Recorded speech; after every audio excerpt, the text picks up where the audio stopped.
Now this is the welcome screen of Adobe Premiere Pro CC 2015. It's the latest version. So this is the welcome screen, and now we would go on new, and then we would click on project.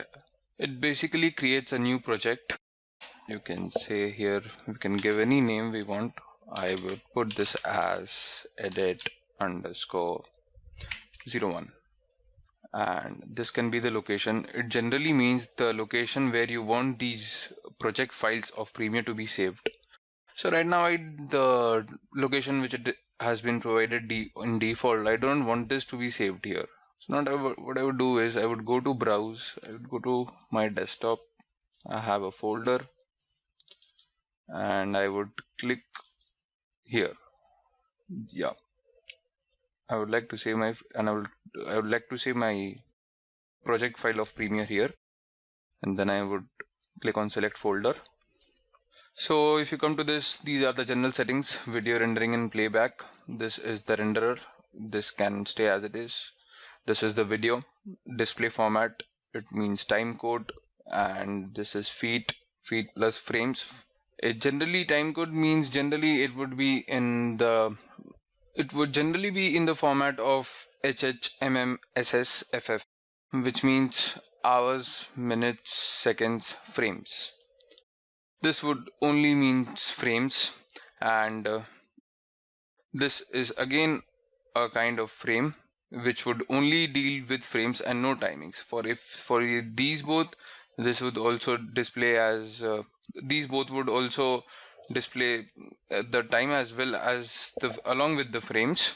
Yeah, so if you see, basically this is a video display format. Like this would be the time code which want you to show the format, or rather it basically means which kind of format do you want to see of your timeline. It is basically the timeline thing, and it's a time code which would mean in hours, minutes, and seconds. This is again coming to this is feet plus frames 16 mm, these, and feet plus frames 35 mm. Generally we would if you see, these both are not so much user friendly, as generally we edit all our videos either in time code and frames.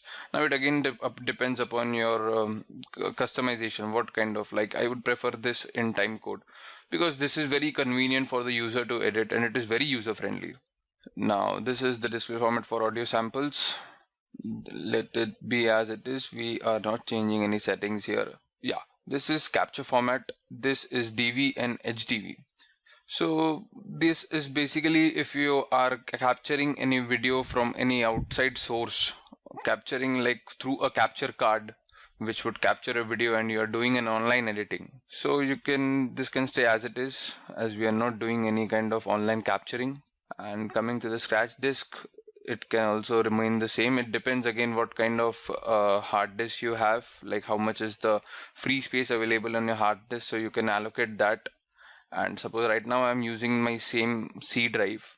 If you don't want, you can just randomly select any like C or D or something, anything which you want. And now we would click on OK. So these are the different windows and different panels which Premiere is providing us. So we would quickly see each of them one by one. So starting with this is our project window.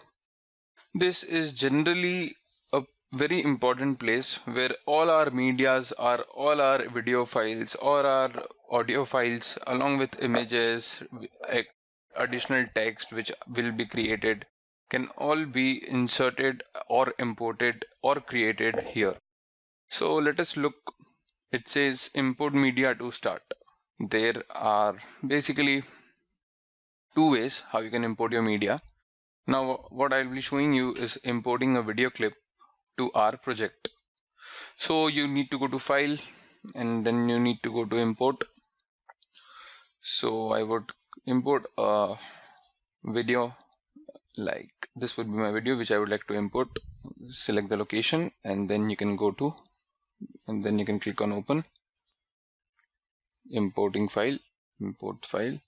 So our video has been imported here.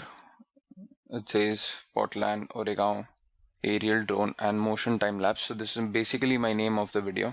And right now if I want to see dimensions, or rather the frame size, I just need to hover my mouse over and it says movie 1280 into 720p with 1.0 square pixels. So it basically means it is a half HD footage, as I already showed you, or rather as I already told you, it is a 1280 720p half HD.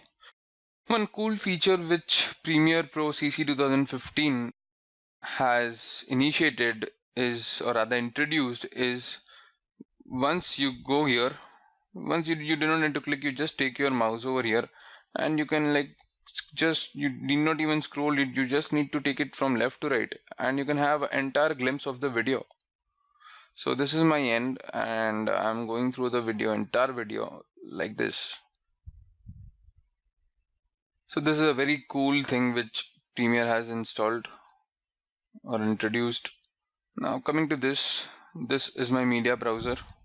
This is rather a root kind of thing which I can access from here or anything. The C drive, it basically shows the entire hard disk and its contents. This is libraries. Like if you want to, then we need to install the Creative Cloud, then it can be activated.